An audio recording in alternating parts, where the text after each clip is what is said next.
In the United States, two children can be born in the same city, on the same day, and receive education so different from one another that they might as well exist in entirely separate countries.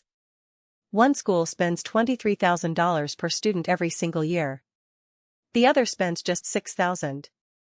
That gap, that $17,000 difference, does not just affect test scores. It determines life outcomes, income potential, and in many cases, whether a child ever escapes the circumstances they were born into. Welcome to one of the most uncomfortable conversations in modern education.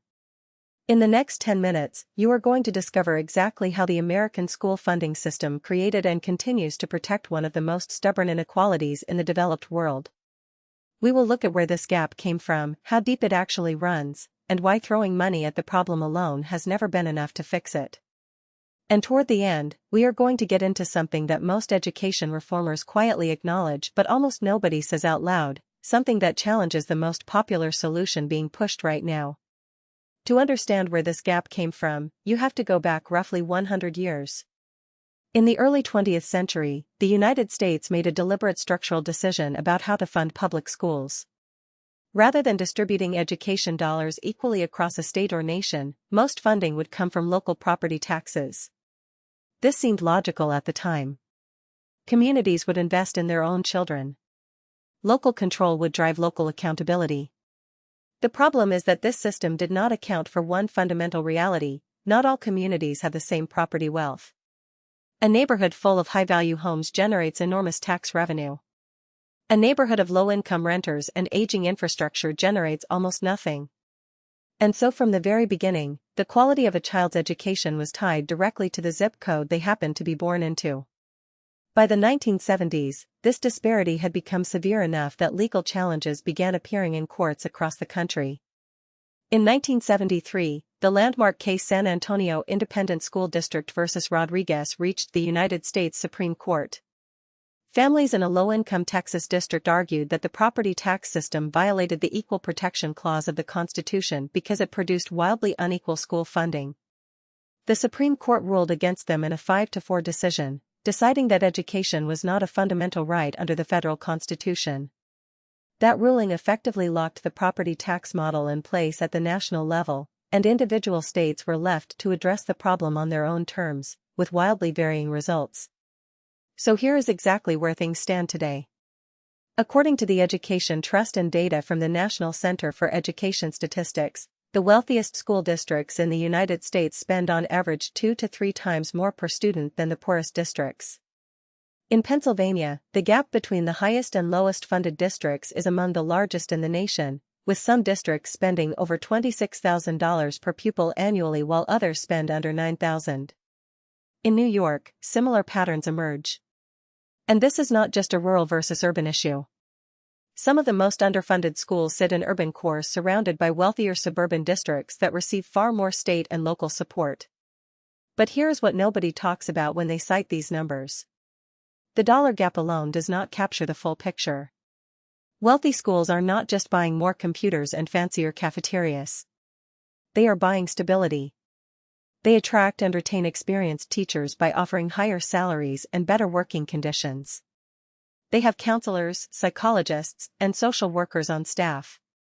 They run advanced placement programs, arts departments, sports programs, and extracurricular activities that build the kind of well-rounded profile that selective colleges look for.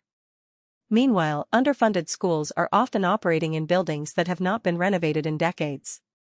Some lack reliable heating or air conditioning. Many cannot offer AP courses at all because they cannot afford the certified instructors. The result is not just an educational gap. It is an opportunity gap that compounds year after year. The research on teacher quality makes this even more stark.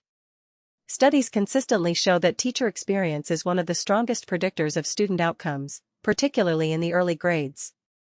Yet data from the Department of Education shows that low-income schools are far more likely to rely on uncertified teachers or teachers working outside their subject area.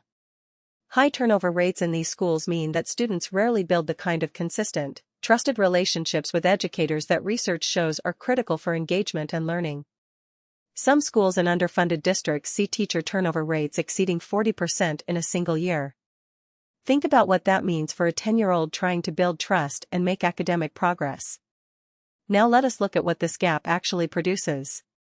Students in low-income schools score significantly lower on standardized assessments. Graduation rates are lower. College enrollment is lower.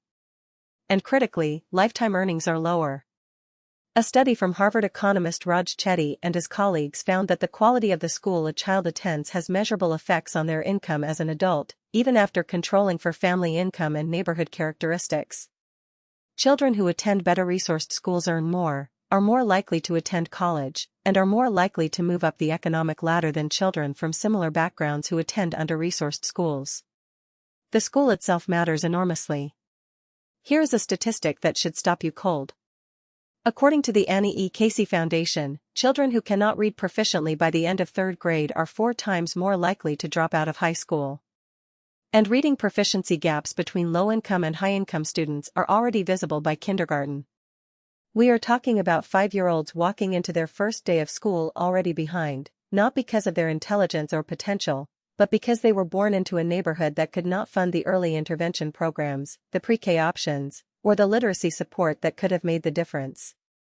So what have we tried? States across the country have experimented with school finance reform for decades. Some have moved toward weighted funding formulas that direct more money toward high-need students. Others have attempted to reduce reliance on local property taxes by centralizing more funding at the state level. These approaches have produced real improvements in some areas. Research from Jackson, Johnson, and Persico published in the Quarterly Journal of Economics found that a 10% increase in per-pupil spending throughout the school years led to 12% higher adult wages, reduced poverty rates, and increased high school graduation rates. Money does matter. Funding does move the needle. But here is the part that education reformers do not love to advertise. Funding alone has not been sufficient to close the gap. Some of the most heavily funded urban districts in the country continue to produce poor outcomes, while some low-funded rural districts outperform expectations. What separates them often comes down to how money is spent, the culture of the school, the stability of leadership, and the relationships between teachers, students, and families. This is not an argument against equitable funding. It is an argument for being honest about complexity. Equity in funding is necessary. It is not by itself sufficient. The deeper issue is that school funding inequality is really just one expression of broader structural inequality in American society. Segregation by income and race, housing policy, healthcare, access, and generational wealth all feed into the educational experience a child has before they ever open a textbook. Fixing schools without addressing those interconnected systems produces limited results. And addressing those systems requires a level of political will and social commitment that, so far, the country has not consistently demonstrated. What we are left with is a moral question wrapped in a policy problem. Every child born in this country is told, explicitly and repeatedly, that education is the great equalizer. That if you work hard enough and learn enough, the doors of opportunity will open. But the data tells a different story. The doors are not equally wide. The locks are not equally easy to turn. And the map to opportunity is not handed out equally at birth.